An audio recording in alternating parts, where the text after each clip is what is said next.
Welcome to Skyline Scotland 2025, 7 new races, 1 epic day. In this short video, we are going to preview the Jacobite 100 course. So we're starting the video off at the Bridge of Orchy. It's quite a long video, about 6 minutes, because it's 100 kilometres long. And I'll come back to the course in a moment. Jacobite 100, it is 100 kilometres with 2,400 metres of ascent. The Jacobite 100 is going to start at midnight from the Bridge of Orchy after a bus transfer from the Nevis Range, where the event centre is, and registration, and this is included in the entry. The route is purposely designed to be an achievable and runnable 100k. It's a journey through the Scottish Highlands, and that experience is absolutely at the heart of the race. In the video at the moment, you can see the dot is going down through Glen King Glass. Now this is quite a remote area of Scotland, and it's a really wonderful glen with this fantastic trail that is very runnable, running the whole length of the glen. So the race avoids high mountain terrain, and it uses well-established paths and trails. Often some of these are 4x4 tracks, and there's only just one short section of indistinct path. From the Bridge of Orchy, the runners initially follow the West Highland Way for a few kilometres to Victoria Bridge before turning west and into this adventurous territory. We're still going down Glen King Glass in this video at the moment. They follow paths and trails through remote glens, and we're just in this video now, we're reaching Ardmaddy Bay, which is the start of Glen Etive. So, sorry, just jumping back to the description, this journey is all about following remote glens and lochs, and it's a really, really wonderful experience. So Ardmaddy Bay is a stunning location that marks the beginning of the journey back north, having been travelling roughly kind of southwest beforehand. Here there is 10 kilometres of single track alongside the shores of Loch Etive. It's very beautiful, but in this section is occasionally indistinct and narrow kind of single track paths, and I think arguably this is the hardest bit of the route, but it's really important because it connects us with Glen Etive, and you can see the dot on the map now is just joining the main trail through Glen Etive, and we're heading back north at the moment.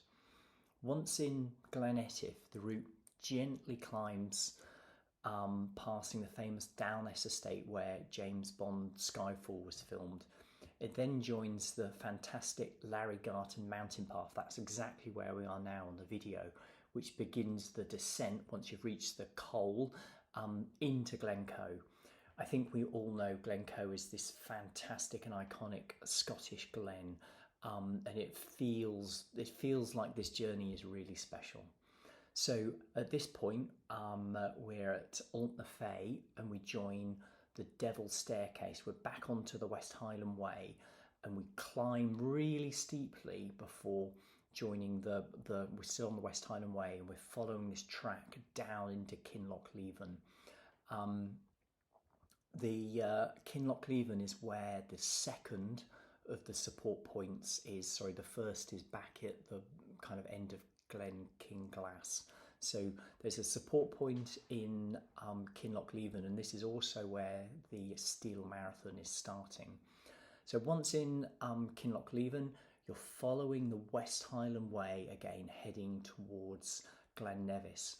And again, as soon as you leave the village of Kinloch Leven, the route feels really remote, and you travel up this wonderful glen, kind of away from the hustle and bustle of the tourists in Glencoe.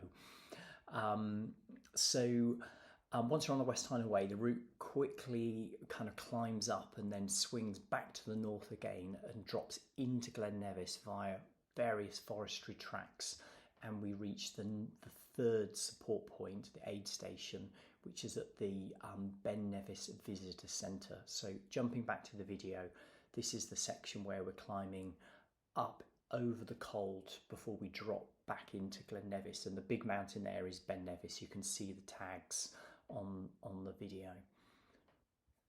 So once we're in Glen Nevis, we're going to follow the main tourist path, climbing back up the flanks of Ben Nevis. So I'm just going to pause for a moment to try and, it's quite difficult kind of trying to coordinate your commentary with the video, but here we go. So we're climbing up on the main tourist path here, up to what is known as the halfway Lochen, on about halfway up Ben Nevis. We then take this kind of mountain traverse path, which is where we are now, that swings around underneath the north face, the kind of the towering cliffs of Ben Nevis, and you reach the CIC hut at the foot of Ben Nevis. Then you join the Altnavulin path, heading back down towards the Liachen forest. So we're using the forestry tracks through here to connect us with the kind of a main event centre and finish back at the Nevis Range. It's a really amazing journey, and I've thoroughly enjoyed wrecking it. I've hiked it over 3 days, and I've also run it now.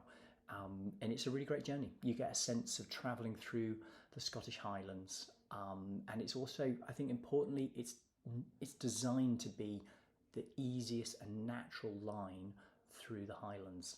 Okay, I hope you enjoyed that.